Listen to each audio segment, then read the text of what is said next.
Akhirnya Boku no Hero Academia tayang perdana di RTV Plus Ultra.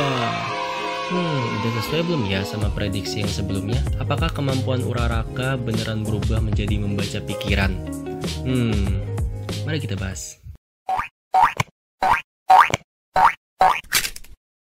Borneo Otaku. Halo guys, salam bawang.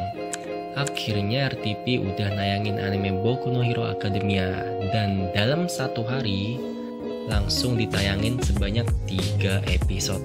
Mengingat jumlah episode season 1-nya cuma ada 13 episode, ya kalau tayangnya setiap Sabtu dan Minggu bakalan cepat selesai sih kalau cuma season 1. Jangan-jangan pertanda season selanjutnya juga bakalan ditayangin. Nggak tahu. Jadi setelah penayangan perdananya, ada beberapa hal yang dipermasalahin oleh para penontonnya, terutama para wibu yang mungkin terlalu idealis dan realis. Apa saja itu? Yang pertama, ribut masalah sensor. Ya sesuai dugaan sih, beberapa adegan bakalan kena sensor. Di sini pihak RTV lebih milih buat ngekat beberapa adegan, kayak mau di bagian opening, muntah darahnya All Might, pukul-pukulan kontak fisik, luka fisik yang agak ngeri, dan semacamnya. Apalagi RTV memilih nayanginnya di jam 18.00 atau 6 sore, jam dimana anak-anak kecil masih pada bangun. Berarti kan target menonton RTV itu adalah remaja atau bimbingan orang tua. Ya kategorinya aja sinema keluarga. Jadi gak heran sih ada sensor di luka jahitannya All Might dan di skipnya beberapa adegan kekerasan. Jadi nih guys, sesuai dengan pedoman penyiaran nih, dihimbau nih ya, buat bocil di bawah umur 13 tahun atau yang punya adik seumuran segitu, sebaiknya nontonnya ditemani sama orang yang lebih dewasa, supaya bisa ngebedain mana yang baik sama mana yang buruk. Ngerti? Yang kedua, ribut masalah dubbing. Dubbingnya Deku cupu-cupu gaje, dabernya Bakugo kurang sanger, kurang toksik, dan lain-lain. Ya nggak bisa toksik juga, bahasa di televisi kan pastinya bakalan diperhalus. Terus dubbing Deku juga ya kadang-kadang jadi cempreng sih, jadi lucu aja gitu dengarnya. Tapi ya kalau dipikir-pikir nih, zaman dulu pas tahun emas penayangan anime di televisi pada tahun 2000-an, ya dubbingnya kurang lebih sama sih. Makanya aku sudah terbiasa. Menurutku pribadi ini udah sesuai sama standar-standar dubbing anime di Indonesia. Bagi yang udah nonton animenya yang dub Jepang, mungkin memiliki ekspektasi yang terlalu tinggi. Ya industri dubber di Indo emang nggak seperti di Jepang sana. Di Jepang kan profesi dubber itu sangat-sangat dihargai dan dianggap sebagai artis profesional. Karena itulah banyak orang di sana yang ingin berkarir menjadi dubber, atau bahasa wibunya itu ya jadi seiyu.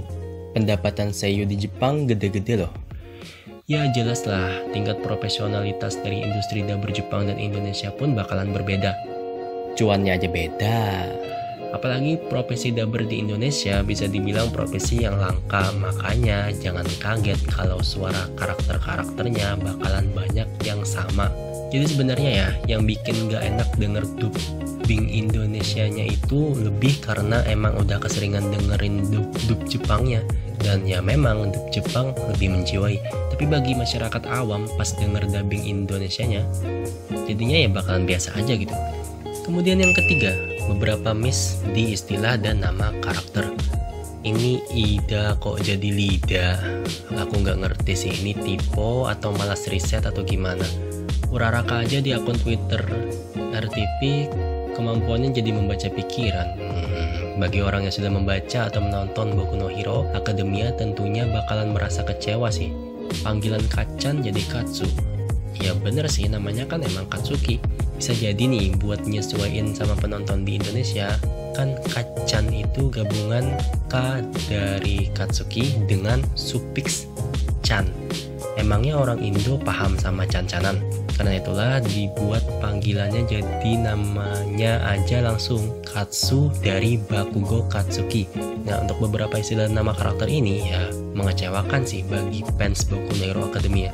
Tapi bodoh amat bagi masyarakat awam. Oke, kesimpulannya. Sebenarnya nggak ada yang aneh banget ya kalau kita memandangnya dari kacamata masyarakat umum.